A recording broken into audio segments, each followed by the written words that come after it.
సాంస్కృతిక సారథి కళాకారుల చేత ఏర్పాటు చేసినటువంటి ఒక కార్యక్రమానికి విచ్చేసిన పత్రికా విలేకరులకు, మీడియా మిత్రులందరికీ కూడా మనస్ఫూర్తిగా కళాభివందనాలు తెలియజేసుకుంటూ, నిన్నగాక మొన్న మా యొక్క సాంస్కృతిక సారథి కళాకారులకు పిఆర్స్తో కూడినటువంటి పెంచినటువంటి జీతాలను మరి పేద కళాకారులని గుర్తించి గత ప్రభుత్వం చేయలేనిటువంటి పనిని ఈ యొక్క డైనమిక్ ఈ యొక్క ప్రభుత్వంలో కొత్త వాటిని సృష్టిస్తున్నటువంటి గౌరవనీయులు పెద్దలు ముఖ్యమంత్రి వర్యులు రేవంత్ రెడ్డి గారికి, అదేవిధంగా మరి ఉప ముఖ్యమంత్రి బట్టి విక్రమార్క గారికి, అదేవిధంగా మా శాఖకు సంబంధించినటువంటి మంత్రి జూపల్లి కృష్ణారావు గారికి మా తెలంగాణ సాంస్కృతిక సారథి కళాకారుల తరఫున కళాభివందనాలు తెలియజేసుకుంటా ఉన్నాం.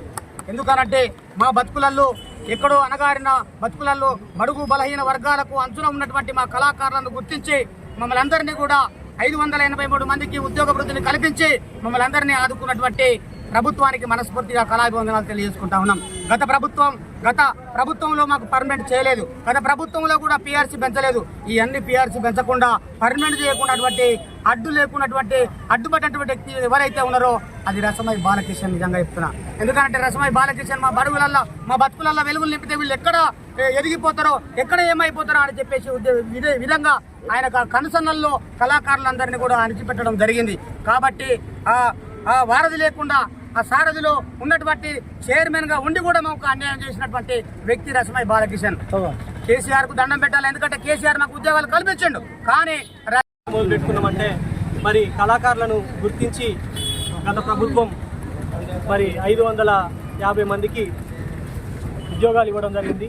అంటే ముఖ్యంగా దళిత బహుజనులే ఎక్కువగా ఉంటారు కళాకారులు, ఎందుకంటే వాళ్ళు తెలంగాణ రాష్ట్రం కోసం ఎక్కువ కష్టపడ్డది కూడా వాళ్ళే. కాబట్టి వాళ్ళని గుర్తించి మరి 583 మందికి ఇప్పుడు ఈ ప్రభుత్వం వాళ్ళను మరి రిక్రూట్ చేసుకుంది. కాబట్టి మొక్కను పోయిన ప్రభుత్వం పెడితే ఆ మొక్కను సాదే విధంగా ఈ ప్రభుత్వం మరి తోడ్పడుతుంది. కాబట్టి రెండు ప్రభుత్వాలకు కూడా మేము ప్రత్యేక కళాభివందనాలు తెలియజేసుకుంటున్నాం. అంతేకాకుండా మేము ప్రతి పల్లె, ప్రతి వాడ, తండ మా గొంతులతోటే, మాకు కనీసం మైకు లేదు.